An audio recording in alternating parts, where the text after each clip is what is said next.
انا جوايا كلام كتير قوي نفسي اقوله للحكم، كلام وحش، بس انا مش هقوله ليه؟ عشان دينا رمضان، دينا رمضان. فايه، مش هكتفي بحسبي الله ونعم الوكيل فيه. يعني الكره الاولانيه بتاعت وسام، الواد كماتشو قال انا الجون، لمسها بايده، هو فارد ايده كده على الارض لمسها بايده، الحكام ولا يروا ولا يسمعوا. تمام. في كره تانية لوسام ابو علي برده كانت انفراد، الواد برده مديله في ظهره كده والحكم ما شافهاش. تمام. الحكم مش عايز يصفر فاولات، اقسم بالله مش هين عليه يصفر فاولات، مش هين عليه. الكواليني بيحزق عشان الطلائع يتعادل. يعني في فرصه كده جت في الدقيقه حاجه و80 كده، يا بيحزق.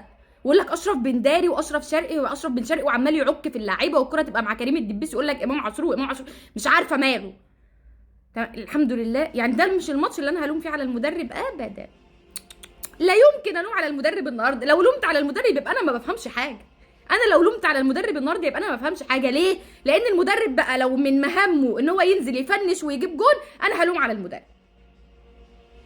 اللعيبه النهارده لو بيتدربوا ان هم يضيعوا فرص، مش هيضيعوا الفرص بالشكل ده. بن شرقي، وسام، امام عاشور، حسين الشحات. سحس حبيب قلبي، انا بحب حسين الشحات جدا والله العظيم، بحبه جدا، ومن اللعيبه اللي يحيرك في الملعب. يعني هو ممكن، على فكره حسين الشحات من احسن اللعيبه اللي بترفع كور في الاهلي حاليا. هو احسن واحد بيعرض كوره، يعني سواء كورنر او سواء كوره عاديه بيعرضها من اليمين من الشمال. احسن واحد بيرفع كور في النادي الاهلي حاليا في السكواد كله. بس كايجابيه، مثلا شفت بقى محمد عبد الله لما نزل، مثلا محمد عبد الله نزل، هو ما كانش بيلعب في نفس الناحيه اللي كان بيلعب فيها حسين الشحات، بس الواد ده بيعرف يلعب بالناحيه الثانيه، على بيعرف يلعب يمين وشمال على فكره. لا لا لا لا، يا قعد حسين الشحات دكه مستريح. ده الواد بعت كره لامام عاشور، انا مش عارفه امام عاشور فكر في ايه في الكره دي، يعني قدام الجون بالظبط بالظبط، مش عايزه حاجه، راح مش عارفه عايز يعملها تقريبا بالستارز من تحت كده. مش عارفه هو فكر في ايه. هو كانت يعني لو عملها كده كده كانت دخل الجون. فلو من مهام المدرب ان هو المفروض ينزل هو يجيب الجون، انا هلوم عليه، لكن مش دور المدرب. المدرب النهارده لعب بتشكيله هايله تروح تلعب في كاس العالم. دي تشكيله تلعب في كاس العالم، مش تلعب طلائع الجيش مبدئيا. دي تشكيله تلعب في كاس العالم. الواد جريدي وسام لسه خالص، مش ده وسام، مش ده وسام قبل ما قبل الاصابه. انا عايزه وسام ما قبل الاصابه، انا عايزه وسام ما قبل الاصابه. مستحيل كان يضيع كور شبه دي، مستحيل. مش عارفه ايه اللي ضغطه، ايه اللي موتره، ايه اللي مخليه، مش عارفه. كور سهله قوي وسام، يعني كان من الحاجات السهله دي خلاص جول. النهارده كور سهله قوي اللي وسام ابو علي بيضيعها بطريقه غريبه. حتى في ضربه الجزاء اللي راح الحكم يراجعها الاولانيه، لا ما فيهاش ضربه جزاء. هي في كره اولانيه لوسام الصراحه فيها ضربه جزاء، بس الفار طبعا ما راجعهاش. لكن وسام ابو علي ضيع النهارده كور عبيطه قوي. بن شرقي ضيع كوره برضو، يعني ما كانش فيها توفيق خالص. امام عاشور النهارده بيضيع.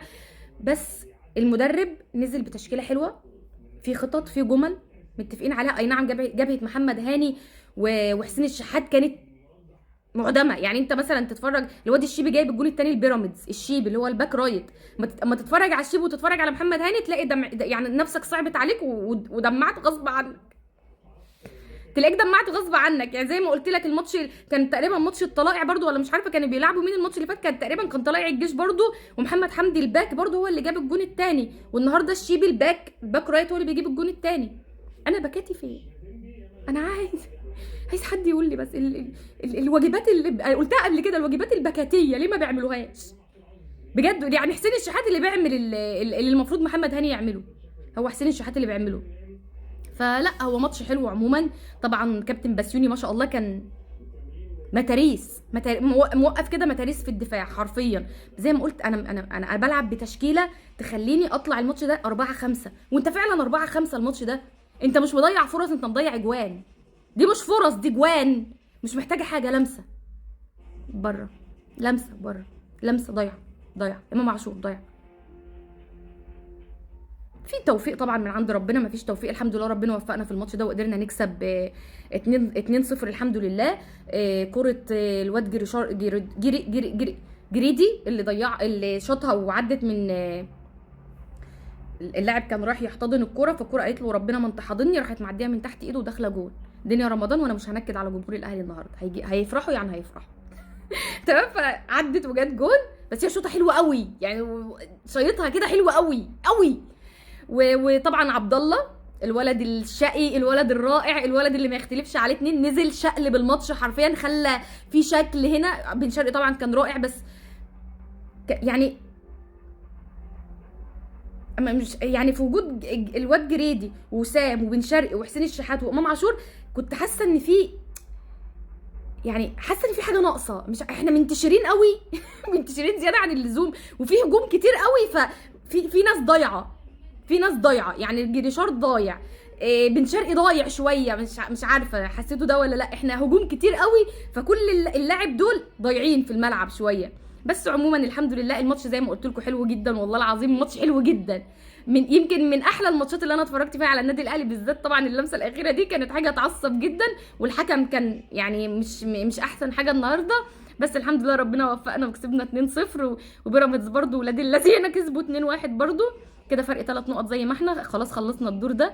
نشوف الدنيا فيها ايه الايام الجايه، وبالتوفيق يا جد في الماتشات الجايه، ركز معانا شويه والنبي.